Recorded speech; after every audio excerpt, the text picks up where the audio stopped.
नमस्ते सबको, स्वागत है आपका हमारे YouTube चैनल पे। मैं प्रियंका पढ़ाती हूँ आपको बायोलॉजी। तो हमने लास्ट लेक्चर में पढ़ा था कि बाइनोमियल नॉमेनक्लेचर क्या होता है, और आज हम पढ़ेंगे classification, taxonomy, systematic taxonomic categories, taxonomic hierarchy and taxon के बारे में।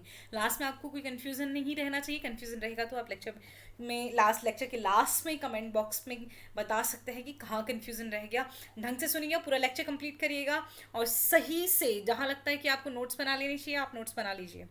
चलिए देखिए, बाइनोमियल नोमेनक्लेचर हमने पढ़ा था। बाइनोमियल नोमेनक्लेचर में कितने कंपोनेंट्स होते हैं? दो कंपोनेंट्स होते हैं। कौन कौन से? Genus and species. ठीक। और जो बाइनोमियल नोमेनक्लेचर मतलब नेम जो है वो किसमें, कौन सी लैंग्वेज में होता है? हमेशा लैटिन में। लेकिन लिखना जो है वो कैसे लिखते हैं? इटैलिक्स में। इटैलिक्स में लिखना क्या बताता है? इटैलिक्स में लिखना बताता है कि जो साइंटिफिक नेम है वो लैटिन ओरिजिन का है। ठीक। तो जब लिखते हैं इटैलिक्स में लिखते हैं, अगर मतलब प्रिंट करना हो तो इटैलिक्स में प्रिंट करेंगे। जैसे मैंने यहाँ पे टाइप किया हुआ है, दिख रहा है आपको, तो मैंने इटैलिक्स में किया है। अगर आपको खुद से लिखना होगा तो आप क्या करेंगे? आप तो इटैलिक्स में नहीं लिख पाएंगे, तो आप अंडरलाइन करेंगे। सोलेनम को अलग से अंडरलाइन करेंगे, ट्यूब्रोसम को अलग से अंडरलाइन करेंगे। फिर आपने जो जीनस पढ़ा था, आपने पढ़ा था कि जीनस में जो फर्स्ट लेटर होगा वो कैसा होगा? कैपिटल। स्पीसीज में फर्स्ट लेटर कैसा होगा? स्मॉल। तो ये हमने बाइनोमियल नॉमेनक्लेचर में पढ़ा था। और एक और चीज़ आपने पढ़ी थी कि अगर साइंटिस्ट का नाम जिसने डिस्क्राइब किया है स्पीसीज को, उसका नाम लिखना हो तो लास्ट में क्या लिखेंगे? जो एब्रीवेटेड फॉर्म है, शॉर्ट फॉर्म में साइंटिस्ट का नाम लिख लेंगे। जैसे कि आपने पढ़ा था Mangifera indica Linnaeus. Solium tuberosum किसका साइंटिफिक नेम हो गया? पोटैटो का। देखिए आगे हिबिस्कस रोजा साइनेंसिस, इसमें आपको 3 नजर आ रहा है। ठीक। दूसरे और तीसरे नाम के बीच में क्या है? हाइफिन है। ये भी इसमें इटैलिक्स में है। तो आप यहाँ क्या करेंगे? हिबिस्कस को अलग से अंडरलाइन करेंगे और रोजा साइनेंसिस को एक साथ अलग से अंडरलाइन करेंगे। हिबिस्कस रोजा साइनेंसिस जो है वो नाम है चाइना रोज का, जिसको हम हिंदी में कहते हैं गुड़हल। देखिए ये आप सुंदर सा चित्र देखिए चाइना रोज का। ठीक है, इसको गुड़हल कहा जाता है हिंदी में। बाकी लैंग्वेजेस में क्या कहा जाता है मुझे इतनी जानकारी नहीं है। ठीक है। और ये नाम याद रख लीजिएगा, हिबिस्कस रोजा साइनेंसिस बहुत काम का है, क्योंकि आपको बहुत जगह ये हिबिस्कस रोजा साइनेंसिस जो है एज एन एग्जांपल पढ़ना पड़ेगा। ठीक है, तो स्टार्ट करते हैं हम। ठीक। टैक्सोनॉमी जो हम बात करते हैं बेटा, टैक्सा का मतलब होता है ग्रुप। ठीक। तो नॉमस हो गया अरेंजमेंट। तो ग्रुप में अरेंजमेंट करना क्या हो गया? टेक्सोनॉमी। किसी भी ऑर्गेनिज्म के कैरेक्टर्स को देख के उसको किसी पर्टिकुलर ग्रुप में रख देना, उसी को हम क्या बोल देंगे? टेक्सोनॉमी। देखिए, hence based on characteristics all living organisms can be classified into different taxa। मतलब कैरेक्टरिस्टिक्स के बेसिस पे जितने भी लिविंग ऑर्गेनिजम्स हैं उनको अलग अलग ग्रुप्स में क्लासिफाई किया जा सकता है। और इसी प्रोसेस को, इसी क्लासिफिकेशन के प्रोसेस को क्या कहा जाता है? टैक्सोनॉमी। तो आप क्या लिख लेंगे in short? Process of naming and classifying organisms based on their similarities and differences into groups. तो किसी ऑर्गेनिज्म को उसकी फीचर्स को देख के, उसके कैरेक्टर्स को देख के किसी पर्टिकुलर ग्रुप में रख देना, पर्टिकुलर टेक्सा में रख देना, उसको हम क्या बोलते हैं? टेक्सोनॉमी। तो टेक्सोनॉमी, अगर आज हम बात करते हैं कि मॉडर्न टेक्सोनॉमी जो स्टडी हो रही है मॉडर्न टेक्सोनॉमी में, तो आप किस तरह से देखेंगे? देखिए, आप एक्सटर्नल कैरेक्टर देखेंगे। मैं प्लांट्स बोल रही हूँ, एनिमल्स बोल रही हूँ। ठीक। तो देखेंगे ना आप एक्सटर्नल कैरेक्टर्स, फिर एक्सटर्नल के बाद आप इंटरनल देखें, क्योंकि एनिमल में भी आगे बहुत सारे अलग अलग ग्रुप्स आ जाते हैं, प्लांट्स में भी आगे बहुत अलग अलग ग्रुप्स आ जाते हैं। सिर्फ बाहर के कैरेक्टर्स के बेसिस पे करना होता तो हम बड़े ज़्यादा ग्रुप्स नहीं बता सकते थे। तो इसीलिए एक्सटर्नल कैरेक्टर आगे, इंटरनल कैरेक्टर आगे। उसके बाद फिर सेल का स्ट्रक्चर कैसा होता है ये भी इंपॉर्टेंट है। फिर जो इंडिविजुअल है उसकी डेवलपमेंट कैसी है ये इंपॉर्टेंट है। फिर वो इंडिविजुअल किस तरह की कंडीशन में रहता है, ये बहुत इंपॉर्टेंट होते हैं। अगर आपको क्या करनी है? टेक्सोनॉमिक स्टडीज करनी है तो इंपॉर्टेंट पॉइंट ध्यान रखिएगा। External and internal structure along with the structure of cell, development process and ecological information of organisms are essential and form the basis of modern taxonomic studies। अगर आपको पूछ लिया जाता है what forms the basis of modern taxonomic studies, तो आप answer क्या करेंगे? External and internal structure along with the structure of cell, development process and ecological information of organism। समझ गए ना? अब देखिए ये अगला वाला point very very very important, यहाँ से नीट पे क्वेश्चन बहुत बार पूछा गया है। ठीक। तो देखिए, characterization, identification, classification and nomenclature are the processes that are basic to taxonomy. ठीक, अगर ऐसा लिखा हो, देखिए क्वेश्चन भी डिपेंड करता है। अगर पूछा जाएगा what form the basis of modern taxonomic studies, तो आप इस तरह से आंसर कर देंगे। एनसीईआरटी में एक एक शब्द पे जो है आंसर चेंज हो जाता है। ठीक है, फिर देखिए बेसिस जो कौन से प्रोसेसेस हैं that are basic to taxonomy, मतलब वो होने, ये देखिए यहाँ पे भी तो कैरेक्टराइजेशन ही की जा रही है ना। ठीक, तो ये कैरेक्टराइजेशन हो गया। ठीक, जैसे आप एक्सटर्नल इंटरनल स्ट्रक्चर देख रहे हैं तो आप क्या देख रहे हैं, कैरेक्टर देख रहे हैं ना उसके। तो कैरेक्टराइजेशन, कैरेक्टर देखिए, आइडेंटिफाई कीजिए, क्लासिफाई कीजिए और नाम दीजिए। ध्यान देना मेरी बात को। बहुत बार कंफ्यूजन क्या होता है कि बहुत जगह पे नॉमेनक्लेचर पहले, क्लासिफिकेशन बाद में किया होता है। हालांकि वो एक तरह से सही भी है क्योंकि पहले हम नाम देते हैं उसके बाद हम क्लासिफाई कर देते हैं। लेकिन यहाँ पे आप ध्यान देंगे, टेक्सोनॉमी में पूछा जाएगा कि क्लासिफिकेशन पहले आता है या नॉमेनक्लेचर पहले आता है, तो आप जवाब देंगे क्लासिफिकेशन। क्यों? क्योंकि एनसीईआरटी ने ये लिखा है और एनसीईआरटी ने जो लिखा है वो लिखा है। अगर क्वेश्चन आता है what is the first step in taxonomy, you should answer characterization. अगर आंसर क्वेश्चन में कैरेक्टराइजेशन है, अगर मतलब ऑप्शन में आपके पास कैरेक्टराइजेशन नहीं है, तब आप ऑप्ट करेंगे आइडेंटिफिकेशन। चलिए, सिंस मतलब आप देखिए, बहुत सारे ऑर्गेनिज्म को पढ़ना ऑलमोस्ट क्या होता है, इम्पॉसिबल होता है कि आप एक एक ऑर्गेनिज्म को पढ़ें, है ना। तो क्या हो जाता है कि बहुत जैसे ही एक किसी ऑर्गेनिज्म को पहचाना जाता है तो किसी उसको पर्टिकुलर ग्रुप में रख दिया जाता है। फिर क्या होता है, अगर हम उस पर्टिकुलर ग्रुप के कैरेक्टर्स को भी पढ़ लेंगे तो हम उस ग्रुप के कैरेक्टर्स को ही पढ़ के बहुत सारे ऑर्गेनिज्म के बारे में जान लेंगे। ठीक है, इससे क्या होगा, आपको एक एक ऑर्गेनिज्म को अलग अलग पढ़ने की जरूरत नहीं पड़ेगी। ठीक है, ग्रुप के जनरल कैरेक्टर को ही पढ़ के आप बहुत सारे बाकी के ऑर्गेनिजम्स के बारे में भी पढ़ा पाएंगे। ठीक है, तो लिखा है since it is nearly impossible to study all the living organism, it is necessary to devise some means to make it possible. मतलब सारे के सारे लिविंग ऑर्गेनिज्म को पढ़ना मुश्किल है, लेकिन आप कैसे पढ़ सकते हैं, क्लासिफिकेशन से। क्योंकि आपने क्लासिफिकेशन में क्या किया, आपने ऑर्गेनिजम्स को, बहुत सारे ऑर्गेनिज्म को जिनके सिमिलर कैरेक्टर हैं उनको किसी एक ग्रुप में रख दिया है। तो अब आपको ऑर्गेनिज्म के बारे में जानने के लिए अलग अलग से देखने की जरूरत नहीं है। आप क्या करेंगे, उस ग्रुप के जनरल कैरेक्टर पढ़ लेंगे तो आपको थोड़ा बहुत उस पर्टिकुलर ऑर्गेनिज्म के बारे में जानकारी हो जाएगी। देखिए फिर क्लासिफिकेशन का डेफिनेशन, क्लासिफिकेशन क्या हो गया, is the process by which anything is grouped into convenient categories based on some easily observable characters।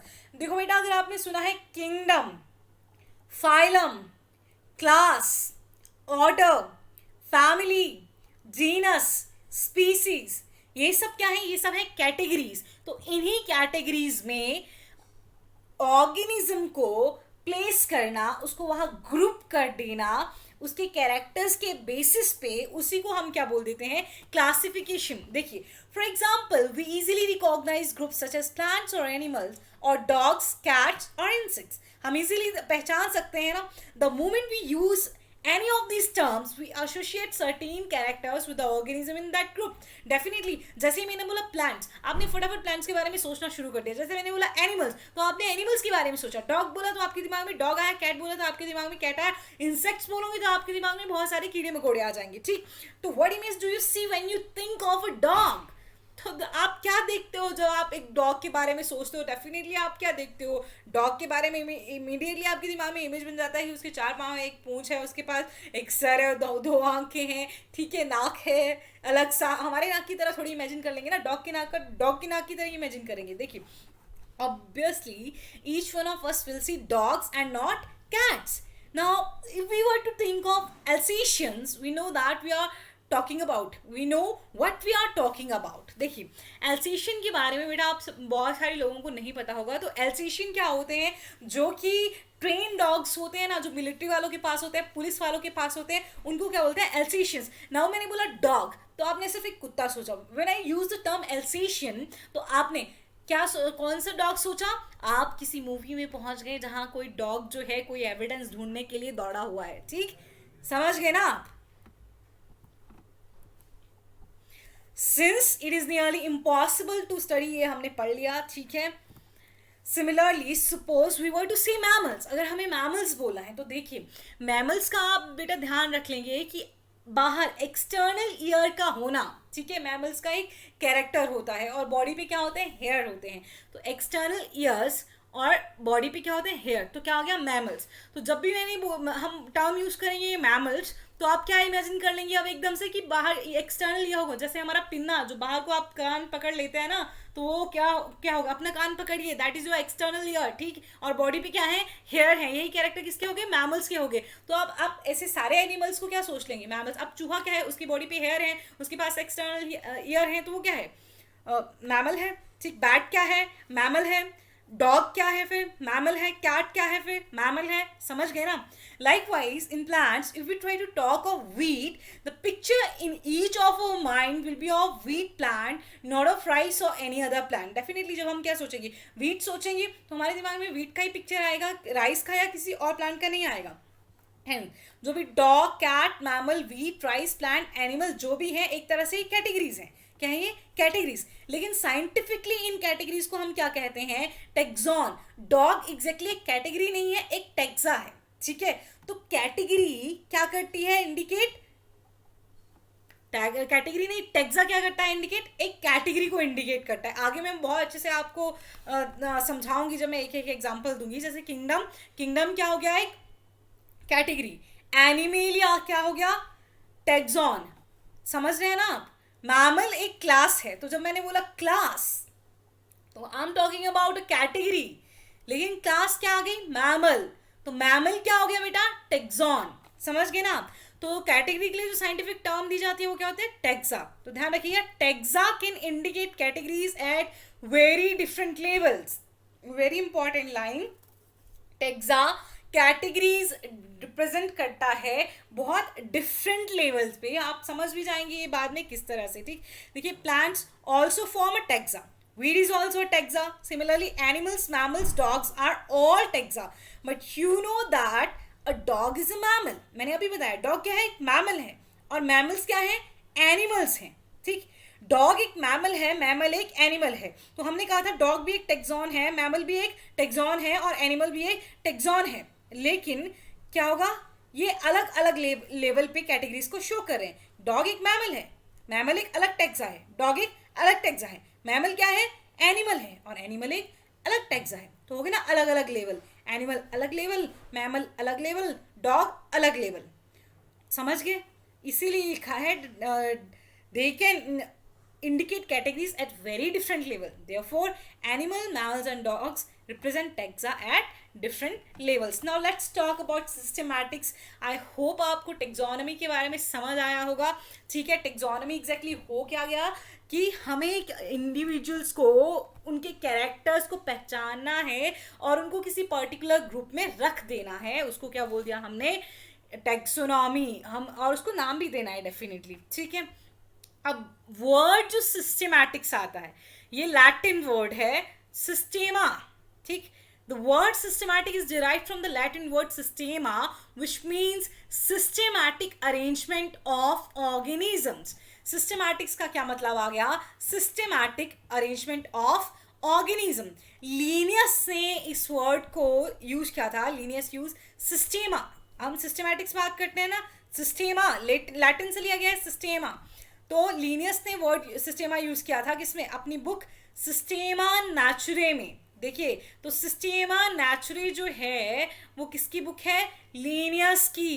किसका पब्लिकेशन है सिस्टेमा नेचुरे, लीनियस का, गुड, ठीक। The scope of systematics was later enlarged to include identification, nomenclature and classification. देखिए, जब हमने पढ़ा taxonomy तो हमने उसमें क्या इंक्लूड किया, हमने इंक्लूड किया कैरेक्टराइजेशन, आइडेंटिफिकेशन, पहले क्लासिफिकेशन, बाद में नॉमेनक्लेचर। मैंने कहा था बहुत सारा कंफ्यूजन होने वाला है, ध्यान से सुन लीजिए। अब जैसे जहाँ एनसीईआरटी ने लिखा है आपको वैसे ही वहाँ लिखना है। टेक्सोनॉमी में कैरेक्टराइजेशन, आइडेंटिफिकेशन, क्लासिफिकेशन, नॉमेनक्लेचर। लेकिन यहाँ क्या हो गया, आइडेंटिफिकेशन, नॉमेनक्लेचर एंड क्लासिफिकेशन। तो ये नहीं बोलना है कि मैम इसमें डिफरेंस क्या है, इसमें नॉमेनक्लेचर पहले होगा और उसमें बाद में होगा, ऐसा कुछ नहीं है बेटा। नॉमेनक्लेचर जनरली पहले हो जाता है, फिर हम क्लासिफाई कर देते हैं। लेकिन अगर एनसीईआरटी ने लिखा है टेक्सोनॉमी में क्लासिफिकेशन को पहले, तो आपको क्लासिफिकेशन को पहले ही रखना है, नॉमेनक्लेचर को बाद में ही रखना है। और सिस्टमैटिक्स में नॉमेनक्लेचर को पहले और क्लासिफिकेशन को बाद में रखना है। जो मेन डिफरेंस आता है सिस्टमैटिक्स में वो ये आता है कि सिस्टमैटिक क्या देखता है कि दो इंडिविजुअल में क्या इंटर रिलेशनशिप है, वो किस तरह से एक दूसरे के साथ जुड़े हुए हैं, उनका इवोल्यूशन किस तरह से हुआ है, ठीक। अब टेक्सोनॉमी में हम ये सब नहीं सोचते हैं कि ये जो इंडिविजुअल एक ग्रुप में रखे गए हैं उनका इवोल्यूशन किस तरह से हुआ होगा और वो किस तरह से एक दूसरे के साथ जुड़े हैं, ये बात हम टेक्सोनॉमी में नहीं सोचते हैं। लेकिन सिस्टमैटिक्स में हमें ये सोचना पड़ता है, क्योंकि systematics takes into account evolutionary relationship between organism, कि किस तरह से ऑर्गेनिज्म बना, उसमें क्या क्या चेंजेस आए, क्या क्या अडेप्टेशंस आई। ये बात हम कब सोचते हैं? When we talk about systematics. जब हम सिंपल बोल रहे हैं टेक्सोनॉमी, तो हमें इवोल्यूशनरी रिलेशनशिप के बारे में कुछ नहीं सोचना है। जब हमने मंकीज वगैरह के बारे में पढ़ा कि वो हमारे एंसेस्टर्स हैं, एप्स वगैरह हमारे एंसेस्टर्स हैं, तो हमने किसके अंडर पढ़ा हो? सिस्टमैटिक्स के under, not under taxonomy, because we studied about our evolutionary history. हमने इवोल्यूशन की बात की, जहाँ पे हमने एप्स और ह्यूमंस के बीच में रिलेशन को देखा, किस तरह से हमारा इवोल्यूशन हुआ है उसको जानने की कोशिश की। तो इसीलिए वो किसके अंडर आ गया? सिस्टमैटिक्स के अंदर आ गया। अगर मैं बोलूँ टेक्सोनॉमी, तो उसमें सीधा सीधा क्या किया जाएगा? कैरेक्टर को पहचानो, आइडेंटिफाई करो, क्लासीफाई करो और नॉमेनक्लेचर कर दो, कोई फर्क नहीं पड़ता है इवोल्यूशनरी हिस्ट्री क्या है, किस तरह से जो है वो दो ऑर्गेनिज्म एक दूसरे से रिलेट करते हैं। देखिए, taxonomic categories, classification is not a single step.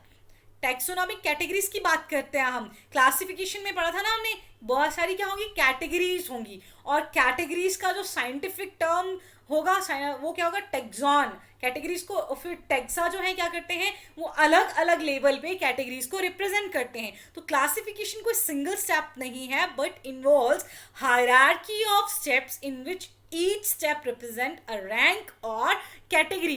तो देखिए, हायरार्की स्टेप वाइज ही हुआ, स्टेप लिखा है ना, ये मतलब एक लाइन होती है पूरी, 1 2 3 4, ठीक है, मतलब स्टेप वाइज। किंगडम, फिर फाइलम, फिर class, order, family, genus, species, ये आ गई पूरी हायरार्की। तो ये क्या हो गया? Hierarchy of steps. मतलब इसमें देखो, किंगडम ऊपर है, ऊपर ही रहेगा, इंक्रीजिंग और डिक्रीजिंग ऑर्डर में रहेंगे, ठीक है। किंगडम सबसे ऊपर है, वो ऊपर ही रहेगा, सबसे बड़ा जो आएगा वो किंगडम आएगा, सबसे छोटा जो है वो स्पीसीज आएगा, ठीक। तो classification, again I am telling you, classification is not a single step process but involves hierarchy of steps in which each step represents a rank or category. देखिए, अब since the category is part of overall taxonomic arrangement, when I say kingdom, I'm talking about a category. Phylum बोलूँ वो category है, class बोलूँ वो category है, order बोलूँ वो कैटेगरी है, जीनस और स्पीसीज क्या आ गया? एक कैटेगरी आ गया।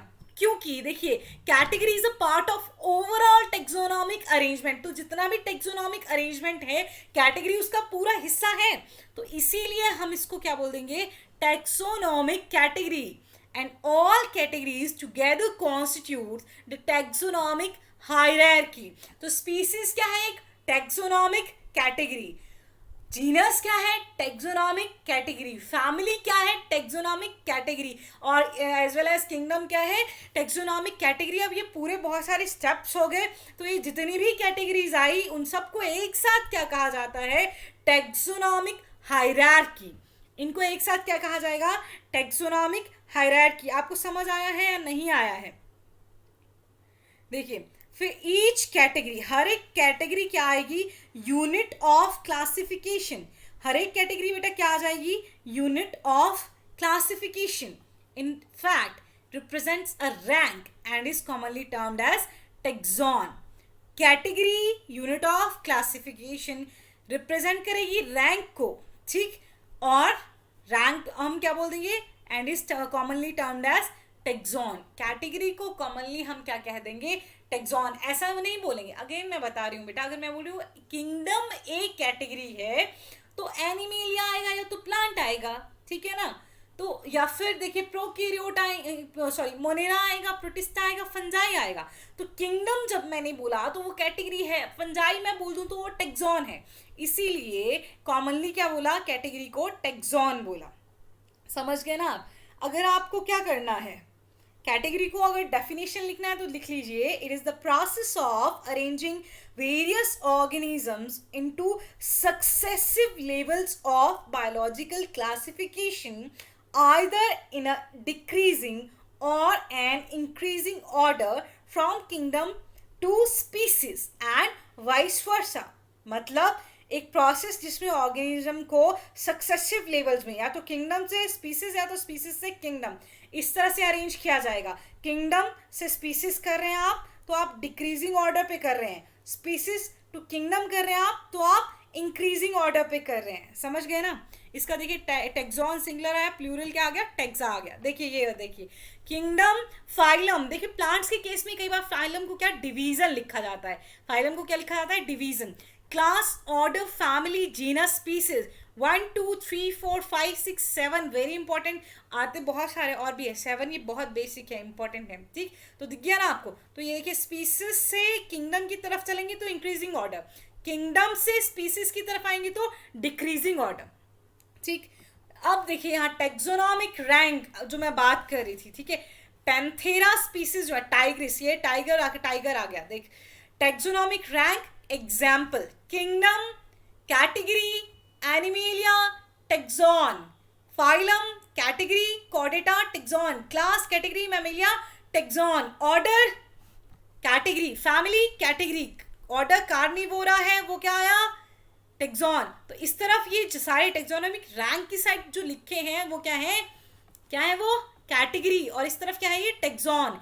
तो टेक्सॉन कैटेगरी, देखिए कॉमनली क्या कहते हैं हम कैटेगरी को? टेक्सॉन, क्योंकि एक कैटेगरी के सामने एक क्या होगा? टेक्सॉन होगा, टेक्सा होगा। समझ गए ना? और कैटेगरी क्या रिप्रेजेंट करती है? एक रैंक रिप्रेजेंट करती है ना? किंगडम बड़ा रैंक आया, फाइलम उससे छोटा रैंक आया, क्लास उससे छोटा रैंक आया, ऑर्डर उससे छोटा, फैमिली उससे छोटा, जीनस और स्पीसीज सबसे छोटा रैंक आया। तो रैंक क्या होता है? बड़ा रैंक होता है, छोटा रैंक होता है। तो कैटेगरी एक रैंक रिप्रेजेंट कर रही है। ठीक, और टेक्सॉन क्या रिप्रेजेंट कर रहा है? कैटेगरी को अलग अलग रैंक्स पे। टेक्सॉन क्या रिप्रेजेंट कर रहा है बेटा? कैटेगरी को अलग अलग रैंक पे। पैंथेरा टाइग्रिस, देखिए स्पीसीज यहाँ पैंथेरा नहीं लगेगा, जीनस ऊपर लिख दिया गया पैंथेरा, यहाँ से टाइग्रिस होगा। ठीक है, स्पीसीज क्या आ गई? टाइग्रिस। ठीक, तो ये सबसे लोअर लेवल पे कैटेगरी, सबसे लोअर लेवल की कैटेगरी को रिप्रेजेंट कर रहा है। ठीक, पैंथेरा जीनस, तो ये स्पीसीज से बड़ी वाली कैटेगरी को रिप्रेजेंट कर रहा है। Now you got my words और नॉट? आपको समझ आया या नहीं आया? कोई बात अब भी समझ नहीं आई है तो बेटा आप कमेंट बॉक्स में पूछिए फिर मुझसे। ठीक है, देखिए taxonomic category and hierarchy can be illustrated bye an example. ठीक, insect represent a group of organism sharing common feature like 3 pairs of jointed legs. very important, insect जो हैं वो एक कैसे ऑर्गेनिज्म का ग्रुप को रिप्रेजेंट करते हैं? जिनके पास ज्वाइंटेड लेग्स होती हैं। कैसी होती है इंसेक्ट के पास लेग्स? ज्वाइंटेड। अब मैं एंट बोलूं तो वो इंसेक्ट है, अगर मैं बोलूं हनी बी इंसेक्ट है, सिल्क वॉर्म इंसेक्ट है, आपके पास cockroach, mosquito, all these are insects, क्योंकि इनके पास ज्वाइंटेड लेग्स होती हैं। It means insects are recognisable concrete objects which can be classified and thus were given a rank और कैटेगरी। इसका मतलब है कि ज्वाइंटेड लेग्स बोला ना हमने, तो ये इनको इंसेक्ट्स को हम इजीली अब रिकॉग्नाइज कर सकते हैं, क्योंकि जितने भी क्या देखे हमने, क्या देखे? ज्वाइंटेड, जुड़ी हुई लेग्स वाले, ज्वाइंटेड लेग्स वाले हम एनिमल्स को देखेंगे, हम उनको एक ग्रुप में रख देंगे, एक कैटेगरी दे देंगे, एक रैंक दे देंगे। समझ गए ना? Can you name other such group of organisms? Definitely हमें मैमिलिया भी पढ़ा था, हमने पढ़ा था मैमिल का कि एक्सटर्नल ईयर का होना और बॉडी पे हेयर का होना क्या होता है? मैमल्स का कैरेक्टर होता है। तो जितने भी एनिमल्स हैं हमने उनको किस में रख दिया? उस पर्टिकुलर ग्रुप में रख दिया, मैमल्स में रख दिया। ठीक है, remember group represent category. Group क्या रिप्रेजेंट करता है? कैटेगरी। जब मैं बोलूँ पर्टिकुलर ग्रुप में रख दिया तो मैंने बोला मैमल में रख दिया, और मैमल क्या है? कैटेगरी। ठीक, कैटेगरी फर्दर डिनोट्स रैंक। अभी अभी हमने पढ़ा कि कैटेगरी क्या बताएगी? रैंक बताएगी। कैटेगरी बताएगी किंगडम, कैटेगरी फाइलम। कैटेगरी ज्यादा बड़ा रैंक कौन सा हुआ? किंगडम। ज्यादा छोटा रैंक कौन सा हुआ? फाइलम। और सबसे छोटा रैंक कौन सा हुआ? स्पीसीज। लेकिन वो भी क्या है? कैटेगरी। तो कैटेगरी क्या डिनोट करती है बेटा? रैंक। ईच रैंक और taxon in fact represents a unit of classification. तो what is the unit of classification? हर एक रैंक और टैक्सॉन क्या होता है? कैटेगरी भी आपने लिखा था, category represent a unit of classification. तो हर एक रैंक और टैक्सॉन क्या हो गया? मेनली रैंक और टैक्सॉन क्या हो गया? It represent a unit of classification. ठीक है, these taxonomic groups or categories are distinct biological entities and not merely morphological aggregates. अब ऐसा ही नहीं है कि ये टेक्सोनॉमिक ग्रुप और कैटेगरीज जो हम बना देंगे वो सिर्फ हम बाहर से देखने पे बना देंगे. मैंने पहले ही बताया था कि इंटरनल स्ट्रक्चर को हमें कंसीडर करना ही पड़ेगा. समझ गए ना. Taxonomic studies of all known organisms have led to the development of common categories. देखिए अब कौन कौन सी कैटेगरीज बन गई सारे ऑर्गेनिज्म को पढ़ के. किंगडम, फाइलम, फाइलम और डिवीजन. मैंने बताया था प्लांट्स के लिए हम क्या वर्ड यूज करते हैं फाइलम की जगह, division. Class, order, family, genus and species. All organisms include those in plant and animal kingdom have species as the lowest category. सबसे छोटी वाली कैटेगरी कौन सी आ गई? स्पीसीज. सबसे बड़ी वाली कैटेगरी कौन सी आ गई? किंगडम. ठीक है. अब how to place an organism in various categories. तो किस तरह से जो है वो प्लेस किया जाता है, इसका आंसर भी है बेटा. आप सिमिलरिटी और डिसिमिलरिटी देखेंगे और पर्टिकुलर ग्रुप में रख देंगे. तो बेसिक रिक्वायरमेंट क्या आ गई?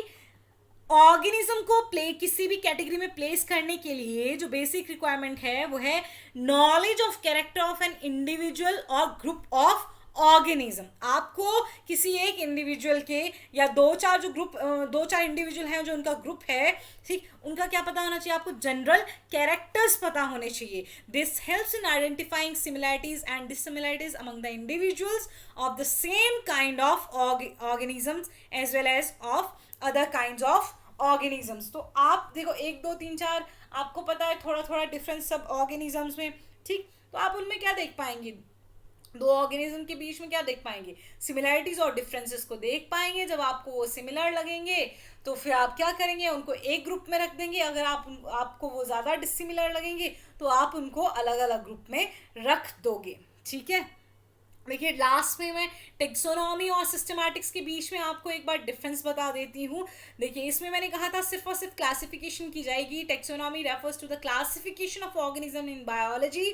Systematic refers to the study and classification of organism for the determination of evolutionary relationship of organism. इसमें क्या ऐड हुआ?